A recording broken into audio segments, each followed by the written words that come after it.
Chers amis, bonjour, nous nous retrouvons aujourd'hui dans Africa Sport et comme vous le savez, en cette période de confinement, nous revisitons un peu le sport et nous essaierons de voir certains aspects de ce sport, surtout le football. Nous avons commencé avec le football, mais nous ne resterons pas au football. Nous irons dans d'autres sports pour voir d'autres gloires dans l'athlétisme, par exemple, et pour mieux connaître peut-être les Jamaïcaines et les Jamaïcains. Un peu aussi, c'est la diaspora. Et cette fois-ci, nous allons parler d'un sujet sérieux à travers un documentaire que moi j'ai trouvé sur YouTube, footmagouille.com, un documentaire qui date du 25 juin 2012. Mais cela ne veut pas dire que le sujet n'est pas d'actualité. C'est le témoignage du joueur camerounais Aloïs Ngong, qui va nous préoccuper et qui va nous faire réfléchir. Je vous dis que ça date de 25 juin 2012, mais ça est toujours d'actualité quand les joueurs sur le continent ont le rêve de venir ici en Europe jouer, et c'est lié à plein de choses et il faut voir la situation. Il le décrit très bien, et même au jour d'aujourd'hui en 2020, ce n'est pas fini, c'est toujours d'actualité comme je vous le dis. Nous allons donc écouter Aloïs Ngong qui va nous parler un peu de son parcours. Il est venu ici même en Belgique, et voilà, à travers ce témoignage, vous comprendrez certaines choses. Il est bien quand même de comprendre un peu le système. Il y a d'autres documentaires que vous pouvez voir. Moi, je me suis aussi intéressé au parcours des joueurs en Asie. Il y a un documentaire que je peux vous conseiller sur France 4, un documentaire de France 4 que vous pouvez trouver sur YouTube, qui date de 16 septembre 2016, qui parle de l'Odyssée asiatique des footballeurs africains. C'est le titre du documentaire, l'Odyssée asiatique des footballeurs africains. C'est instructif, faut le regarder si vous avez le temps, et vous verrez comment les joueurs africains se retrouvent aussi en Birmanie et ce qu'ils ont à subir là-bas ou ce qu'ils font là-bas.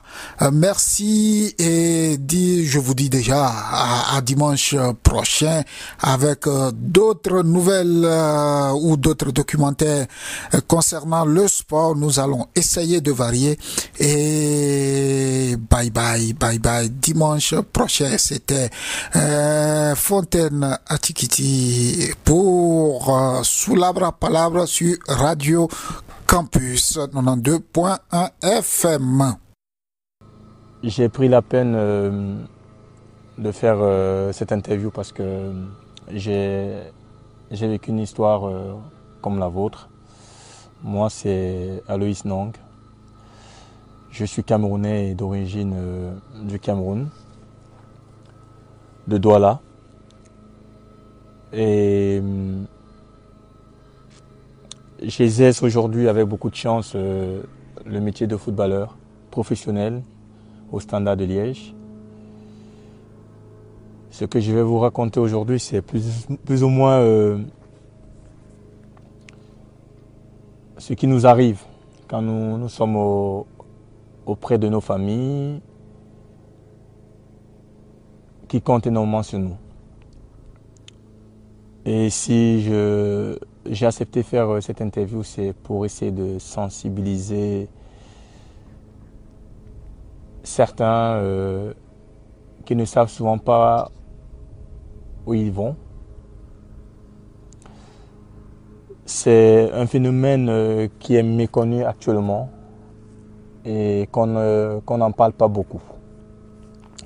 Mais pour moi, il s'agit du trafic des jeunes joueurs africains qui arrivent ici et quand ça ne marche pas, on les abandonne.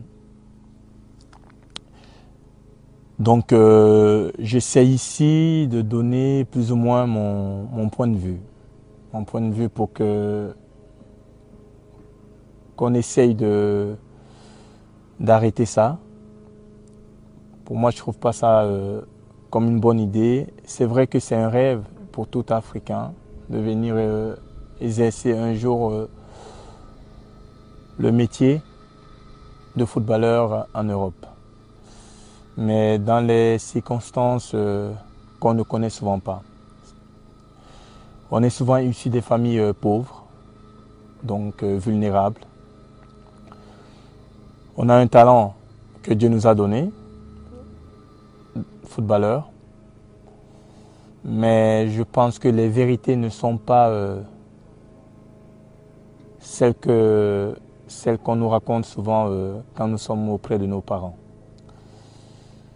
Donc, moi, je suis arrivé en Europe à l'âge de 16 ans. Il est bien vrai que, avec ce que ma maman faisait, comme petits travaux, moi-même, je ne pouvais pas espérer un jour venir en Europe, mais après, il y a eu des gens qui sont arrivés et qui m'ont proposé de venir jouer en Europe, qui ont vu nos familles, parce que je n'étais pas seul dans le cas. Ils nous ont promis monde et merveille.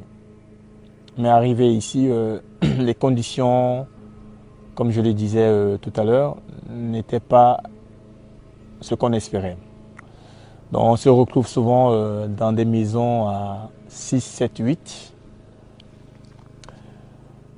Et où chacun doit se démêler pour trouver quelque chose pour manger. Donc quand moi je suis arrivé ici, je n'ai pas atterri dans un centre de formation. Je m'entraînais dans un endroit où ceux qui étaient dans ma situation aussi se retrouvaient.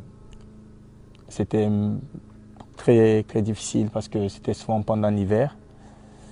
Après les entraînements, on restait souvent avec les mêmes habits parce qu'on n'avait pas de vestiaire pour s'échanger. Et il fallait rester toute une journée. Après, il commençait à manger dans des magasins sans toutefois payer. Et je suis arrivé en Europe avec un visa touristique. Mais quand on parle de visa touristique, on parle toujours des visas de 2 mois, de 2 semaines, maximum 1 mois. Donc ici, moi, j'ai accepté de parler de mon histoire parce que ce que j'ai vécu, c'est vrai, après j'ai eu beaucoup de chance parce que j'ai atterri en Belgique via toujours les mêmes agents qui, c'est vrai,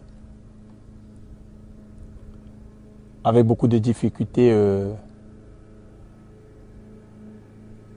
ne nous ont pas quand même, en fait, moi, m'ont pas lâché. Ils ont pu trouver un essai à Liège, au Football Club de Liège. Mais j'étais dans une situation irrégulière. Donc avec l'accord du club, avec un test positif, j'ai pu retourner au Cameroun avec un permis de travail, avec un contrat à la poche pour être régularisé.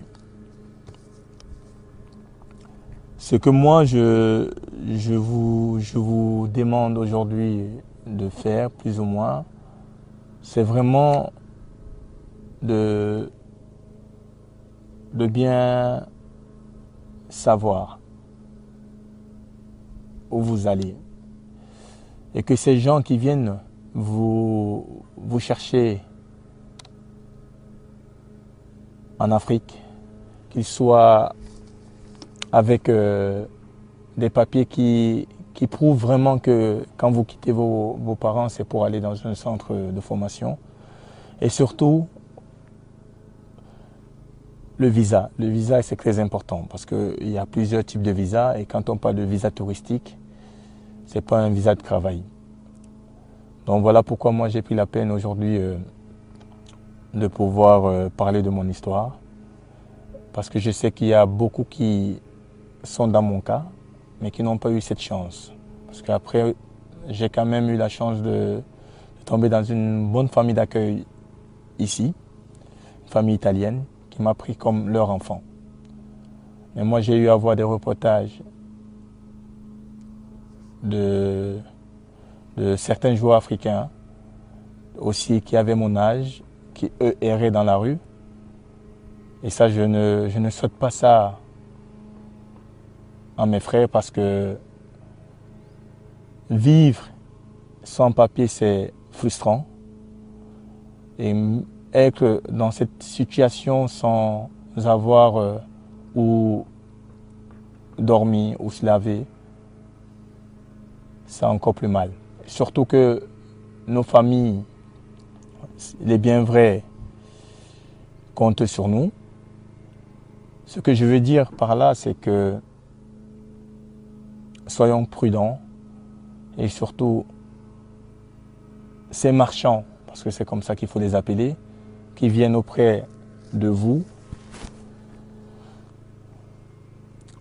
doivent aussi assumer leurs actes après. Donc voilà pourquoi je tenais vraiment à vous faire part de mon histoire et vous dire surtout d'être courageux et qu'on ne vous abandonne pas. Merci beaucoup Aloïs. Alors une dernière petite question. Quel est ton message au club, à la fédération belge et au monde politique par rapport à cette problématique de trafic de joueurs et de marchands un peu scrupuleux?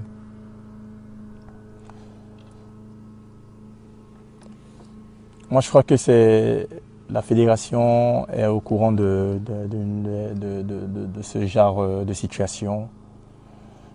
Je pense que la politique aussi, elle est au courant parce que il y a eu des cas dans le passé. C'est dommage que ça continue maintenant. Je pense que on doit être plus strict, surtout quand des mineurs voyagent pour l'Europe. Bon, mais je pense quand même qu'il y a eu une loi qui dit que on ne peut plus voyager, surtout quand on vient exercer le métier de footballeur, quand on n'a pas encore atteint sa majorité, dans les 18 ans. Et moi, la seule idée que je pourrais donner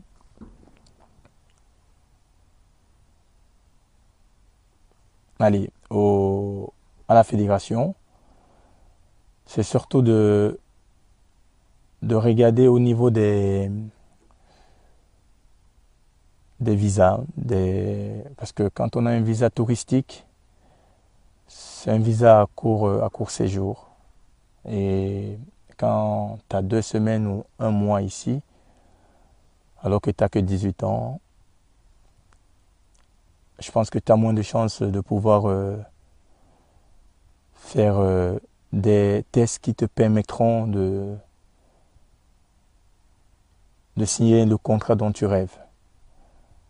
Donc pour moi, il faut vraiment essayer de regarder au niveau des ambassades et surtout que tous ceux qui viennent auprès des familles en Afrique, qu'ils viennent avec des invitations et que les clubs qui invitent des joueurs doivent aussi entrer directement en contact avec les ambassades qui sont en Afrique.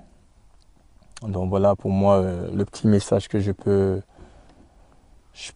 donner à la fédération et au gouvernement belge. Ben, merci Aloïs pour ce témoignage poignant mais ô combien important sur cette problématique. Merci beaucoup. Merci à vous.